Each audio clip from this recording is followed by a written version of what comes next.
ஓம் முருகா போற்றி. ஓம் சரவண பவ. என் அன்பு குழந்தையே, உன்னுடைய வயது எதுவோ அதை நீ தொட்டு உள்ளே வந்திருக்கின்றாய். உன்னுடைய எதிர்காலம் எப்படி இருக்கும் என்ற எண்ணத்தில்தானே உன்னுடைய வயதை நீ தொட்டாய். அதற்கான நல்ல செய்தியை உன் எதிர்காலத்தை பற்றி புட்டு புட்டு வைக்கின்றேன். கேள், கவனமாக கேள். ஒவ்வொரு வார்த்தைகளும் உனக்கான அருமருந்தாக இருக்கும். எதிர்காலத்தை நினைத்து நீ பயப்படுகின்றாயா? பொருளாதாரம் முன்னேறவில்லை என்று கவலைப்படுகின்றாயா? உனக்கு தேவையான விஷயங்கள் அதற்கான காலகட்டத்தில் உன்னை வந்து சேரும். அதை பற்றி நீ கவலைப்பட தேவையில்லை. உன் பொருளாதாரம் நன்றாகவே இருக்கும். கவலை வேண்டாம். நான் உனக்கு துணை இருக்கும்போது உன்னால் முடிந்த சிறு சிறு உதவிகளை மற்றவர்களுக்கு நீ செய்து வா. அடுத்தடுத்து உன்னுடைய பொருளாதாரம் நிச்சயம் மேன்மையில் முடியும். உன் வாழ்க்கை இப்போது என் கையில் இருக்கின்றது. அதை நீ நம்ப வேண்டும். உன்னை நிச்சயம் நான் உயர்த்தி காமிக்கின்றேன். உன்னோடு நான் இருப்பதை எப்படி நீ அணு அணுவாக உணர்ந்து கொண்டாயோ அது போலவே உன்னை அணு அணுவாக உயர்த்தி மிக பெரிய உயரத்தில் நான் வைக்கப் போவதை நீ காணப் போகின்றாய். உன் புகழ் உயரும், உன் உள்ளம் குளிரும். அந்த நல்ல நாளை இந்த ஆண்டில் நீ நிச்சயம் காண்பாய். எது நடந்தாலும் எல்லாமே நன்மைக்கே என்று நீ எடுத்துக்கொள்கின்றாய் அல்லவா? அந்த எண்ணத்திற்கே எல்லா நன்மையும் உனக்கு வந்து சேரும். நீ எப்போதும் உண்மையாக இருக்க முயற்சி செய்கின்றாய். ஆனால் எல்லோரும் உன்னிடம் உண்மையாக நடந்து கொள்ளாவிட்டாலும் உன் உண்மை அவர்களை நிச்சயம் மாற்றும். உன்னை அனைவரும் அவர்கள் மதிப்பார்கள். கவலையப்படாதே. நான் உன்னை உயர்த்தி காமிக்கின்றேன். எது நடந்தாலும் அப்பா இருக்கிறார் என்ற நம்பிக்கையோடு இரு. நான் உன் வீட்டிற்கு வந்து உன்னுடனே தங்கிவிட்டேன். என் வரவால் நீ இதுவரை சந்தித்த வந்த வேதனைகள் எல்லாம் எப்படி காணாமல் போனது என்று நினைத்து வியக்கும் அளவிற்கு நிச்சயம் உன்னுடைய வாழ்வில் பல நல்ல நல்ல மாறுதல்கள் எல்லாம் நடைபெறும். இனி ஒவ்வொன்றாக அது உனக்கு தெரிய வரும். வாழ்க்கையில் பல அற்புதங்கள் நிகழப்போகின்றது. எல்லாமே எனக்கு தெரியும் என்ற நம்பிக்கையோடு என்னிடம் ஒப்படைத்துவிட்டு எல்லாமே என் அப்பாதான் என்று இருக்கின்றாய் அல்லவா? நிச்சயம் நான் உன்னை கைவிட மாட்டேன். என் நிலைமை மாறவில்லையே, நானோ நீயே என்று கதியின்றி இருக்கின்றேன். உனக்கோ என்னை கவனிக்க நேரமில்லை என்று நீ புலம்புகிறாய். ஒரு நாள் இந்த வாழ்க்கை எனக்கு பிடித்த மாதிரி மாறும் அப்படி என்கின்ற நம்பிக்கையில் நீ ரொம்ப நாட்களாகவே வாழ்ந்து கொண்டிருக்கின்றாய். அந்த ஒரு நாள் உன் வாழ்க்கையில் வெகு விரைவாக வரப்போகின்றது. அதை நான் உனக்கு பரிசாக தரப்போகின்றேன். அந்த பரிசோடு இந்த நாளை நீ மகிழ்ச்சியோடு கொண்டாடு. உன் மகிழ்ச்சியான முகத்தை நான் காண விரும்புகின்றேன். என் மீது நீ அளவற்ற பக்தி கொண்டிருக்கின்றாய். கண்மூடித்தனமான நம்பிக்கை வைத்திருக்கின்றாய். தெய்வீக சக்தி அதிகம் இருக்கிறது என்று நம்புகின்றாய். அது எதுவுமே பொய்யாகாது தங்கமே. உனக்கு தேவையான சக்தி தந்து உனக்கான அந்த நல்ல நாளை நான் உன்னிடம் ஒப்படைக்கப் போகின்றேன். நிச்சயம் அதற்கான நல்ல அறிகுறிகள் எல்லாம் உன் கண்ணில் தெடும்படி நான் அமைத்து தருகின்றேன். நீ நல்லதாய் நினை, உனக்கு நல்லதே நடக்கும். சில நேரம் நீ மிகவும் மகிழ்ச்சியாகவும் சுறுசுறுப்பாகவும் இருக்கின்றாய். சில நேரமோ மிகவும் சோர்ந்து போய் கவலையில் மூழ்கின்றாய். எப்பொழுதும் உன் மனதை நீ சுறுசுறுப்பாக வைத்துக்கொள்ள என்னுடைய நாமத்தை மட்டும் நீ உச்சரித்து கொண்டு இருந்தாலே போதும். என்னுடைய நாமமானது உனக்கு எப்போதும் உதவியாக இருக்கும். எந்த நேரத்திலும் உனக்கு துணை இருந்து கொண்டே இருக்கும். என் நாமத்தை மட்டும் நீ சொல்லிக்கொண்டே வா. தை மாதத்தில் உன்னுடைய இல்லத்தில் ஒரு நல்ல நிகழ்வு நடப்பதற்கான அறிகுறிகள் உனக்கு தென்படும். அது தொடர்பான முடிவுகள், பேச்சுவார்த்தைகள் எல்லாம் நடக்கப் போகிறது. உன்னுடைய எண்ணத்தில் நேர்மறை சற்று குறைந்தாலும் நேர்மறை எண்ணங்களை விடாமல் பிடித்துக்கொள். நீ நன்மைகள் நிச்சயமாக நடக்கும். உன்னுடைய மனதை மகிழ்ச்சியாக வைத்துக்கொண்டு நீ செய்யும் செயல்கள் எல்லாம் நிச்சயம் நல்ல பலனை தரும். அப்படியே உன் மனதை நேர்மறையாகவே வைத்துக்கொள். உன் இல்லத்தில் மகிழ்ச்சி என்றுமே நிலைத்திருக்கும். உன் மன கதவு எல்லாமே திறக்கப் போகிறது. தடைப்பட்ட கதவுகள் எல்லாம் திறந்து உன் வாழ்க்கைக்கான நல்ல நல்ல மாறுதல்கள் எல்லாம் நடைபெறும். நான் தரும் பரிசோடு இந்த நாளை நீ தொடங்கிப்பார். உன் வாழ்க்கையில் பல நல்ல நல்ல விஷயங்கள் எல்லாம் இந்த ஆண்டில் உனக்கு நடைபெறும். என் பரிசோடு இந்த நாளை தொடங்கு. இதை நீங்கள் கேட்கும்போது மிகவுமே கவனமாக கேளுங்கள். உங்களுடைய மனதை ஒருநிலைப்படுத்தி பின்னர் கேளுங்கள். அப்போதுதான் உங்களுக்கு ஒரு தெளிவு பிறக்கும். நிச்சயம் இது நடக்கும். இது பயனுள்ள பதிவு. தவறாமல் கேளுங்கள். உன்னை வாழ்த்த மனம் இல்லாதவர்கள் இருப்பார்கள். அவர்களை பற்றி நீ கவலைப்படாதே. நீ எதை செய்தாலும் அதில் ஒரு குறையை கண்டுபிடிக்கக்கூடிய மனிதர்களும் இருந்து கொண்டுதான் இருப்பார்கள். அதையும் நீ பெரிது பண்ணாதே. உன்னுடைய லட்சியம் எதுவோ அதை நோக்கி உன்னுடைய பயணம் இருக்கட்டும். அந்த பயணத்திலேயே நீ போய்கொண்டிரு. ஒன்றை மட்டும் நீ தெரிந்து கொள். ஒவ்வொரு மனிதனும் தனித்தனி ஜென்மங்கள், தனித்தனி பிறவிகள், தனித்தனி ஆன்மாக்கள். அவர்களுக்கென்று தனித்தனி ஆசபாசங்கள் எல்லாம் இருக்கும், குணங்களும் இருக்கும். அதன் வழியில்தான் அவர்களின் பயணமும் இருக்கும். அவர்களை ஒழுங்குபடுத்துகிறேன் என்று வேதனைகளை நீ சுமந்து கொள்ளாதே. அவர்கள் போகும் வரை போய்கொண்டே இருக்கட்டும். போய் ஒரு அனுபவத்தை பெற்ற பின் திரும்பி வருவார்கள். அதுவரை நீ பொறுமையாக இருக்க வேண்டும். அவர்கள் போன பாதை நல்லதா கெட்டதா என்பதை அவர்களாக உணர்ந்தால்தான் அவர்களுக்கு ஒரு உண்மை தெரியும். அந்த உண்மையை நீ முன்கூட்டியே சொன்னால் உன்னை அவர்களுக்கு பிடிக்காது. இதுதான் வாழ்க்கையின் தத்துவ உண்மையும் கூட. அவர்களது பூர்வ புண்ணியத்தின் அடிப்படையில்தான் அவர்களின் குணங்களும் செயல்களுமே இருந்து கொண்டிருக்கும். அது உடன் பிறந்தவர்களாக இருந்தாலும், நண்பர்களாக இருந்தாலும், கணவன் மனைவியாக இருந்தாலும், பெற்ற குழந்தைகளாக இருந்தாலும், பேரன் பேத்திகளாக இருந்தாலும், எந்த உறவாக இருந்தாலும் அவர்களது பிறவி குணம் ஒருபோதும் மாறாது. எதை செய்ய இந்த பூ உலகிற்கு வந்தார்களோ அதை செய்வதுதானே அவர்களின் விதி. அதை நீ மாற்றி அமைக்க முடியுமா? ஒதுங்கி நின்று வேடிக்கை மட்டும் பார். வந்த பாசத்தில் உள்ளே விழுந்து அறிவுரை சொல்லுகின்றேன் என்ற கெட்ட பெயரை சம்பாதித்து கொண்டிருக்காதே. அவர்களுக்கு அனுபவம்தான் குரு. அந்த அனுபவம் ஏற்பட்ட பிறகு தன்னை மாற்றிக்கொள்வதற்கு அவர்களுக்கு விதி இருந்தால் தன்னை திருத்திக் கொள்வார்கள். அதுவரை நீ பொறுமையாக இரு. செயற்கையாக ஒரு குணத்தை உருவாக்கி உன்னிடம் அன்பை காட்டினாலும் தான் யார், தன்னுடைய குணம் என்ன என்பதை ஒரு நாள் நிச்சயம் வெளிப்படுத்தி விடுவார்கள். எதையும் ஏற்றுக்கொள்ளும் பக்குவத்தோடு இருந்து கொள்ள நீ பழகிக்கொள். நாம் வந்து போகும் உலகத்தில் பிறந்திருக்கின்றோம். அவரவர்களுக்கு என்ன வேஷம் கொடுக்கப்பட்டிருக்கின்றதோ அதைதான் செய்து கொண்டும் இருக்கின்றோம். அதை தவிர நாம் வேறு எதையும் செய்து காட்ட முடியாது. எல்லையில்லாத அன்பை வைத்திருந்தேன், என்னை ஏமாற்றி விட்டார்கள் என்று புலம்பிக் கொண்டிருக்காதே. கடலுக்கும் ஒரு எல்லை வைத்திருக்கிறான் கடவுள். அதையும் மீறி சில வேளைகளில் இறைவன் வகுத்த எல்லையை கடல் தாண்டி விடுகிறது. அதுபோல இயற்கையின் சுபாவங்களைப் போல் மனிதன் இயற்கை சுபாவங்கள் சில நேரங்களில் தங்களை வெளிப்படுத்திவிடும். நீ உன்னை எப்படி வைத்து கொள்ள வேண்டும் என்று நினைக்கின்றாயோ அப்படி வைத்துக்கொண்டு நீ வாழ பழகிக்கொள். அதில் நன்மை வந்தாலும் தீமை வந்தாலும் உனக்கு அது ஒரு அனுபவம் கிடைக்கும். அதை வைத்து உன்னையும் நீ திருத்திக் கொள்ளலாம். இன்பமானாலும் துன்பமானாலும் அதை நீயே சந்திக்க கற்றுக்கொள். அதை பகிர்ந்து கொள்வதற்கு ஒரு துணையை தேடாதே. உன் இன்ப துன்பத்தில் பங்கு பெறுவதற்கு இந்த பிரபஞ்சத்தில் ஒருவர் பிறந்திருந்தால் நிச்சயம் அவர் உன்னை கைவிடாமல் உன்னோடு சேர்ந்தே பயணிப்பார். அது உன் பிறவி பிராப்தத்தை பொறுத்து இருக்கின்றது. அப்படி அது நடந்துவிட்டால் எந்த சூழ்நிலையும் உன்னோடு இணைத்து இருப்பார். இணைந்தே வாழ்ந்து கொண்டிருப்பார். நீ பெண்ணாக இருந்தாலும் ஆணாக இருந்தாலும் வரும் துன்பத்தை எதிர்கொள்ளக்கூடிய ஆற்றலை நீ உருவாக்கிக்கொள். மனிதன் மீது வைக்கும் நம்பிக்கையை விட இறைவன் மீது வைக்கும் நம்பிக்கையை நீ அதிகரித்துக்கொள். உன் கண்ணீரும் உன் கவலையும் உன்னை பலவீனமாக காட்டிவிடும்.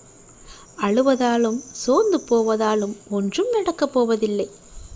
எப்படி இருந்தாலும் நீதான் அந்த சுமையை சுமந்து ஆக வேண்டும். அழுது சுமப்பதை காட்டிலும் ஏற்று சுமப்பது உனக்கு சிரமம் இல்லாமல் இருக்கும். தைரியமும் தன்னம்பிக்கையும் தான் ஒரு மனிதனை உலகத்தில் வாழ வைக்கும் என்ற உண்மையை நீ உணர்ந்து கொள். இந்த பக்குவத்தை நீ அடைந்து விட்டால் எந்த துன்பமும் உன்னை நெருங்காது என்பதை நீ உணர்ந்து கொள். இந்த பதிவை நான் உங்களுக்கு சொல்கின்றேன். அதை நீங்கள் பத்திரப்படுத்தி உங்களுக்கு நேரம் கிடைக்கும் பொழுதெல்லாம் மீண்டும் மீண்டும் ஒரு முறை கேட்டு பாருங்கள். இதை நீ முழுவதுமாக கேட்டிருந்தால் உன்னுடைய வாழ்க்கையில் ஒரு தெளிவு கிடைக்கும். எது நடக்காது, எதை பற்றி நாம் தூக்கி வைத்து கொண்டு கவலைப்பட்டு கொண்டிருக்கின்றோம் என்ற பல விஷயங்களுக்கு, உன்னுடைய பல கேள்விகளுக்கு நிச்சயம் இதில் விடை இருக்கிறது என்பதை நீ உணர்ந்திருப்பாய். உன் உழைப்பையும் அன்பையும் பிறர் தவறாக பயன்படுத்தும் போதோ அல்லது பலனை பிறர் அனுபவிக்கும் போதோ நீ வருத்தப்படாதே. அவர்கள் உன் கர்மாக்களையும் பாவங்களையும் அனுபவித்து உன் கர்ம வினைகளை விரைந்து முடிக்கவே அப்படி செய்து கொண்டிருக்கின்றார்கள்.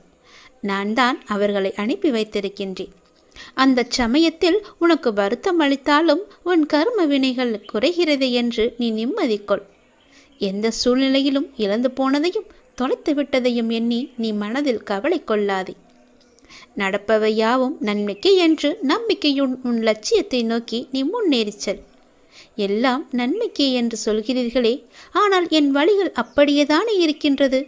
எந்த நன்மையும் எனக்கு நடக்கவில்லை என்கிறாயா? நீ கொஞ்ச நாள் பொறு. உன்னுடைய வேண்டுதல் நிச்சயம் பலிக்கப் போகிறது. நீ அனுபவிக்கும் துயரங்களையே பெரிதாக நினைத்து போராடி கொண்டிருக்கின்றாய். அது உன்னை தாக்காமல் இருக்கவே நான் இங்கு போராடி கொண்டிருக்கின்றேன். அது உனக்கு தெரிய வாய்ப்பே கிடையாது. அதனால்தான் நான் அடிக்கடி கூறுகின்றேன், முடிந்தவரை எல்லோருக்கும் நல்லதே செய்யென்று, எதற்காகவும் அஞ்சாதே என்று. ஏனென்றால் உன்னோடும் உன் குடும்பத்தோடும் நான் இருக்கின்றேனே. இன்பமும் துன்பமும் நிலையற்றவைதான். அது எல்லோருக்கும் மாறி மாறி வந்து கொண்டுதான் இருக்கும். இன்று இருப்பது நாளை மாறிவிடும். எனவே நீ மனம் கலங்காமல் இரு. இன்றைய துன்பத்தை நினைத்து நாளைய இன்பத்தை நீ தொலைத்து விடாமல் இருக்க வேண்டும். அதற்காகத்தான் சொல்கிறேன். உனது நலனை விரும்புகின்ற நான் உனக்கு நன்மையை மட்டும்தான் செய்வேன் என்பதில் நீ உறுதியான நம்பிக்கையோடு இரு. கவலையே படாதே. நான் இருக்கின்றேன்.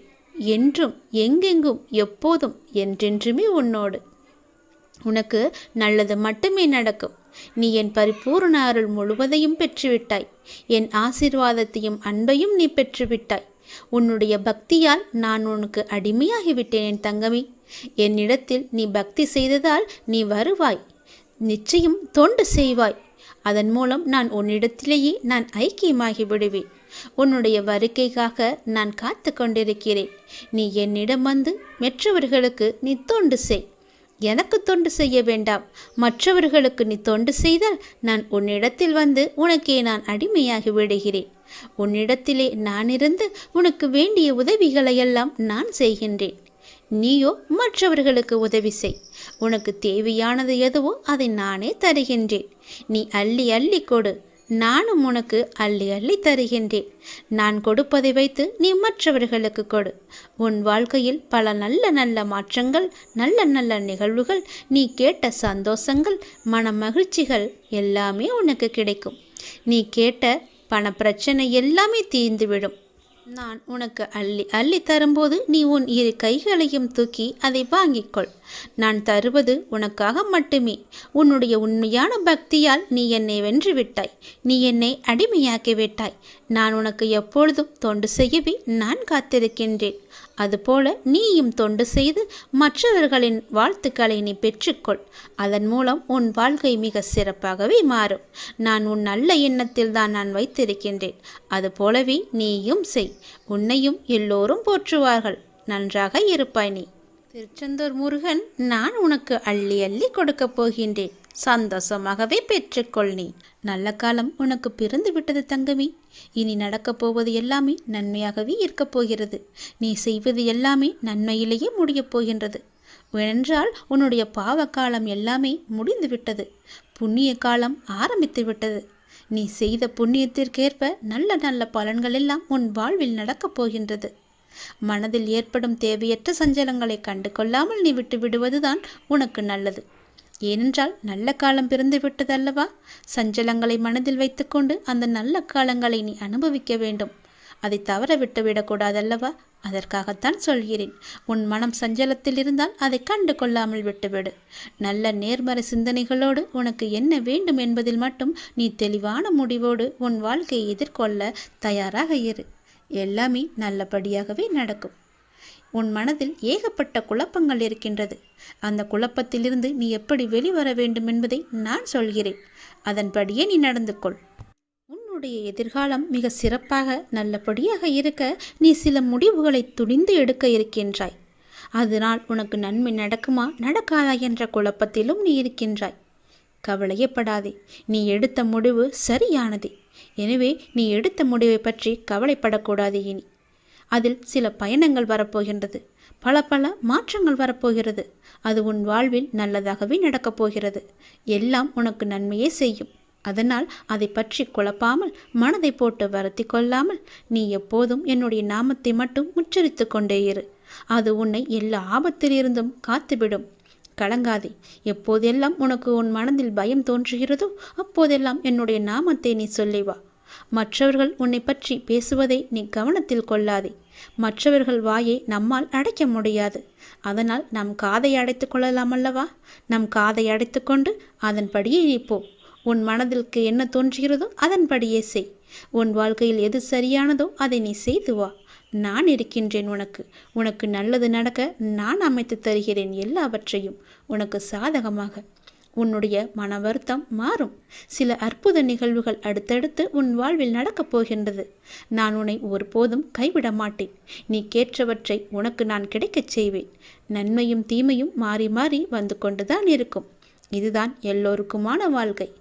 என்னை வணங்கும் உனக்கு தீமையின் தாக்கத்தை குறைத்து நன்மைகள் அதிகம் நடக்கும்படியாக முன் வாழ்வை இப்போது நான் நடத்தி கொண்டிருக்கின்றேன். வாழ்வின் நல்ல மாற்றங்கள் நினைத்து பார்த்திராத அற்புதமான மாற்றங்களாக அது நடக்க இருக்கின்றது. அந்த நல்ல மாற்றங்கள் நடந்து நீ மகிழ்ச்சியாக இருக்க வேண்டி என்ன நிகழ்வுகள் நடக்க வேண்டுமோ அதுவே உன் வாழ்வில் நடக்கப் போகிறது. இனி எல்லாமே உன்னுடைய நன்மைக்காக மட்டுமே நடக்கப் போகிறது. நீ எதை தேடி என்னிடம் வந்தாயோ, உன் எதிர்காலம் சிறப்பாக இருக்க வேண்டும் என்று என்னிடம் கண்ணீர் விட்டு அழுதாயோ, அது நல்லபடியாகவே மாற்றி அமைத்து தருகிறேன். உன் எதிர்காலம் மிக சிறப்பாகவே இருக்கப் போகிறது. இப்போது நீ எடுத்திருக்கும் முடிவு உனக்கும் உன் வாழ்க்கைக்கும் உன் குடும்பத்திற்கும் மிக சரியானது. அதன் வழியே நீ போ. உன் வாழ்வில் பல நல்ல மாற்றங்களை நான் அமைத்து தருகிறேன். தைரியமாகவே இரு. உன் வேண்டுதலை நிறைவேற்றுவதற்காக, உனக்கு உதவி செய்வதற்காக உனக்கு திடீரென்று ஒரு அழைப்பு வரும். அந்த அழைப்பை நீ ஏற்றுக்கொண்டால் நீ கேட்டது, நீ நினைத்தது எல்லாமே உனக்கு கிடைக்கும். இப்போது உன் மன வேதனையை நான் அறிவேன். நீ உன் வாழ்வில் எத்தனை காலம்தான் இந்த போராட்டம் என மனமுடைந்து வேதனைக்கு ஆளாகி இருக்கிறாய். உன்னை சுற்றி நடக்கும் அனைத்தும் நன்மைக்கே என நம்பு. எத்தனையோ கடின நாட்களிலிருந்து உன்னை நான் காப்பாற்றி இருக்கிறேன். இப்போது நீ படும் மனவேதனைகளுக்கும் கண்டிப்பாக நல்லதொரு தீர்வை நான் தருவேன். அதுவரை என் நாமத்தை மட்டும் நீ உச்சரித்து கொண்டே இரு. நான் இருப்பேன். உனக்கு நிழலாக, என்றுமே உனக்கு துணையாகவே இருப்பேன். உன்னை கேலியாக பேசுகிறார்கள், உனக்கான மரியாதையை கொடுக்கவில்லை என்றெல்லாம் நீ வருந்தாதே. எல்லாவற்றிற்குமே நிச்சயமாக காலம் பதில் சொல்லும். உன்னுடன் நான் என்றுமே இருப்பேன். உன்னை விட்டு நான் எங்கும் செல்ல மாட்டேன். உன்னை ஒருபோதும் தாழ்ந்து போகும்படி நான் செய்யவும் விடமாட்டேன். இது என்னுடைய சத்திய வாக்கு. உன்னை என் அரவணைப்பிலேயே நான் வைத்திருக்கிறேன். கனவில் கண்ட சுகபோக அனுபவங்கள் விழித்து கொண்டதும் மறைந்து விடுவது போலவே இவ்வுலக வாழ்க்கை ஒரு மாயத் தோற்றம். இவ்வுலக வாழ்வின் சுகமும் துக்கமும் அது போலவே மறைந்துவிடும். எதுவும் நிரந்தரமில்லை. யார் உன்னை புறக்கணித்தால் என்ன? இந்த பிரபஞ்சம் எப்போதும் உன்னை தன் அன்பால், கருணையால் அரவணைத்து கொண்டிருக்கிறது. சூரியனாக இருக்கட்டும், சந்திரனாக இருக்கட்டும், என்றாவது உன்னை புறக்கணித்து தன்னுடைய ஒளியை உனக்கு தர மறுத்திருக்கிறதா? இயற்கை ஒருபோதும் உன்னை புறக்கணிப்பதில்லையே. உன் மீது எல்லையில்லா கருணை கொண்டிருக்கும் இயற்கையை மறந்து நீ மனிதர்களின் புறக்கணிப்பு குறித்து கவலை கொள்கிறாயே. ஏன்? அது மனிதன் வேலை, அது மனதின் வேலை. உண்மையில் எத்தனையோ மனிதர்கள் உன்னை புறக்கணிப்பது உண்டு. எத்தனையோ மனிதர்களை நீயும் புறக்கணித்திருக்கிறாய். அப்படி இருக்கையில் எல்லா புறக்கணிப்புகளும் உனக்கு வலியை தருவதில்லையே. சில மனிதர்களை மனம் கூழாங்கற்களாக நினைக்கிறது. சில மனிதர்களை மனம் விலையுயர்ந்த வைரம் போல் மிக உயர்வாக நினைக்கிறது. அவர்களின் அன்பிற்கும் அங்கீகாரத்திற்கும் ஏங்குகிறது. கூழாங்கற்களின் புறக்கணிப்பு வலியை தருவதில்லை. வைரத்தின் புறக்கணிப்பு வலியை தரும். இது மனதின் உயர்வு தாழ்வு மனப்பான்மையினால் விளைகிறது. அதனால் பிறரை உயர்வாக கருதும் போது உன்னை நீயே தாழ்வாக கருதுகிறாய். பிறரை தாழ்வாக கருதும் போது உன்னை நீயே உயர்வாக கருதி கொள்கிறாய். உன்னை நீ தாழ்வாக கருதும் தருணத்தில் வரும் புறக்கணிப்பு தான் உனக்கு வழியை தருகிறது. உன்னை உயர்வாக கருதும் தருணத்தில் வரும் உனக்கு உடைய புறக்கணிப்பு வழி இல்லாமல் உன்னால் எளிதாக கடந்து செல்ல முடிகிறது. இவை அனைத்தும் உன் மனதின் கற்பனை நிலைப்பாடே. உண்மையில் இயற்கையில் அத்தகைய உயர்வு தாழ்வு எதுவுமே கிடையாது. சிறு புல்லும் பெருஞ்சூரியனும் இயற்கையில் சமமாகவே இருக்கின்றன.